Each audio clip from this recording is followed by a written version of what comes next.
All right, welcome to the Comic Book Shop of Doom. I'm your host. This video is not for children.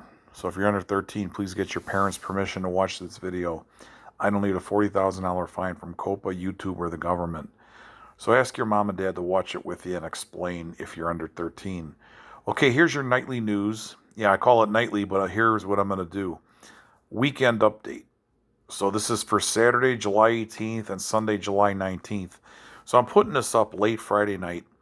So I'll put up a new one for Monday, late Sunday night. So I get Saturday off. I could recuperate. And usually the weekends, there's really not much news going on. So I got a lot of stuff to do around the house. So I got this all done here. So here's your extra thick report. The nightly news on the Comic Book Shop of Doom for Saturday and Sunday, July 18th and July 19th, 2020. So here's all your comic book, pro wrestling, and movie news. Let's get right into it. We got 2 deaths. R.I.P. to Joe Sutton, 83. He was Jerry Seinfeld's manager and publicist. And R.I.P. to Phyllis Somerset, 76. She was a Broadway actress. So condolences to both of those people, their friends and family.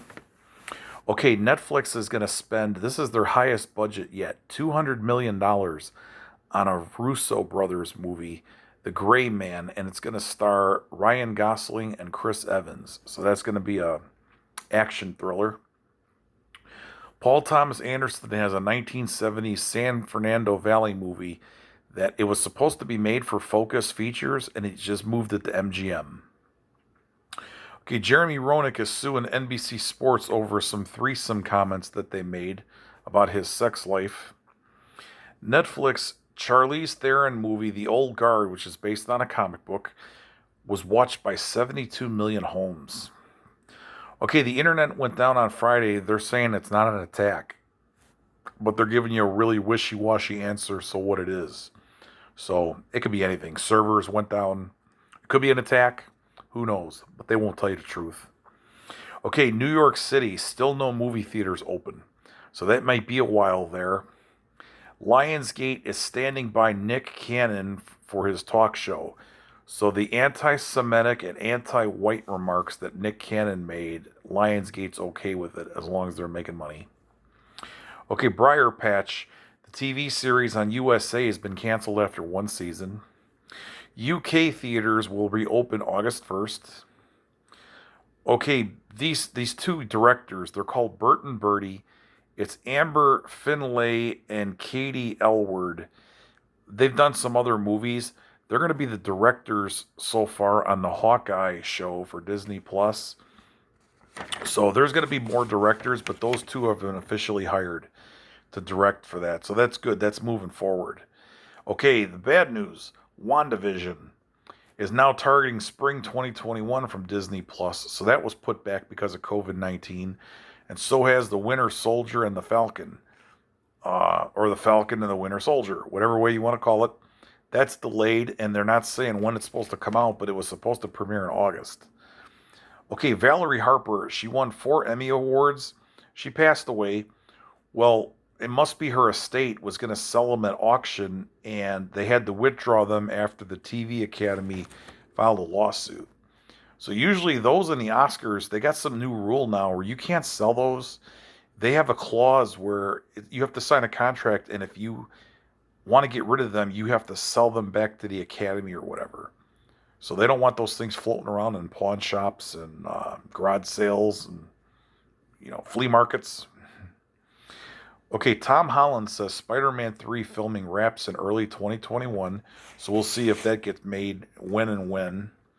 Keanu Reeves is going to write a comic book for Boom. It's called BRZRKR. So Breezar cars, whatever, I don't know.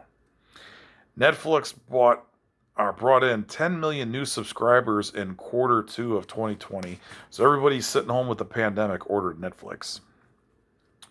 Okay, if you're still if you stop watching Netflix now, they're gonna stop billing you. So they must have some thing where they're tracking everybody on there, and if you just quit watching it for so long, they'll quit sending you a bill. Okay, Jimmy Olsen is the new owner of the Daily Planet in a storyline in the comics.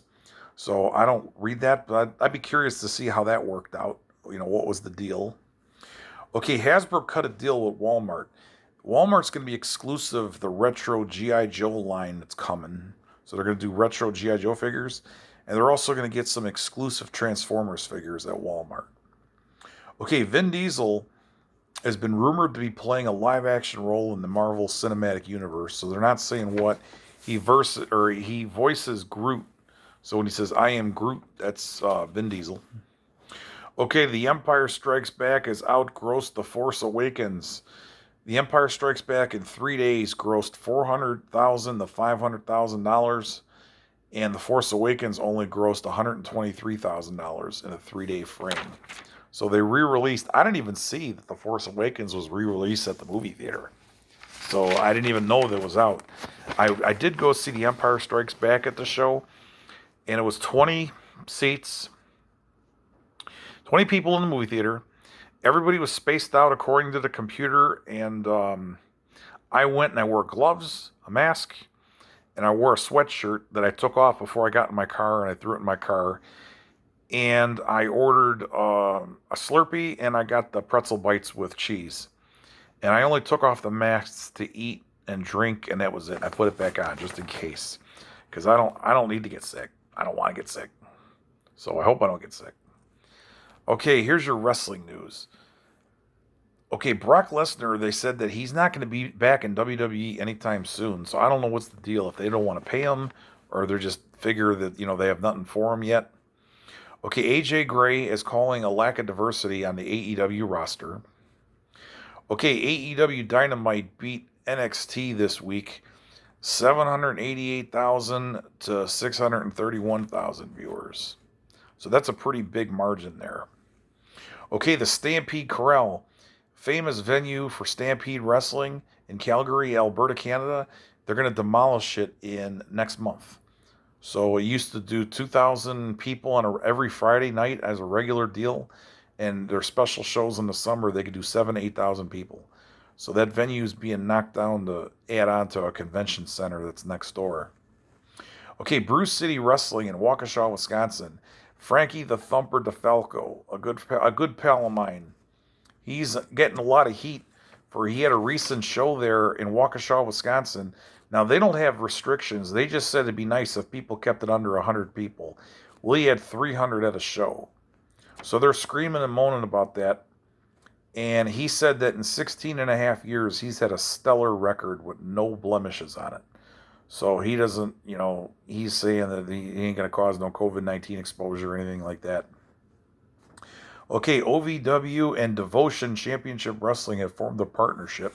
So that means they're probably going to share guys and run co-shows and stuff like that.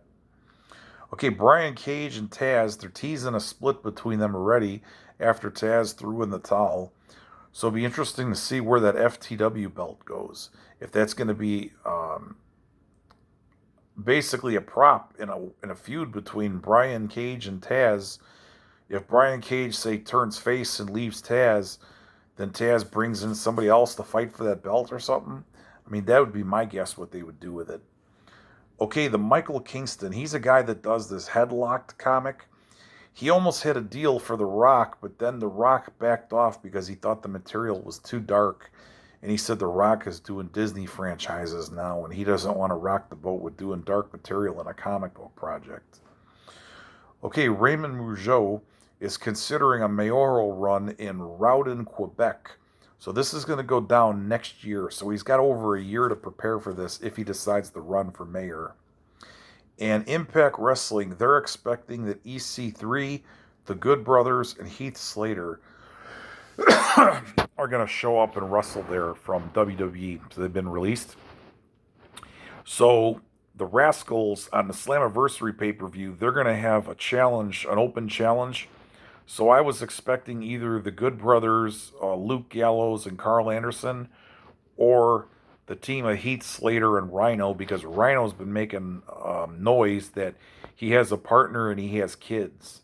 So it's Heath Slater's gimmick. So I think either one of those tag teams my bottom line, I think, are going to take on the Rascals this week. But, I could be wrong, but that's who I think is going to do it. Everybody have a good weekend, and I will be back Sunday night, late Sunday night, with an update for Monday. Enjoy your weekend. Have a safe weekend.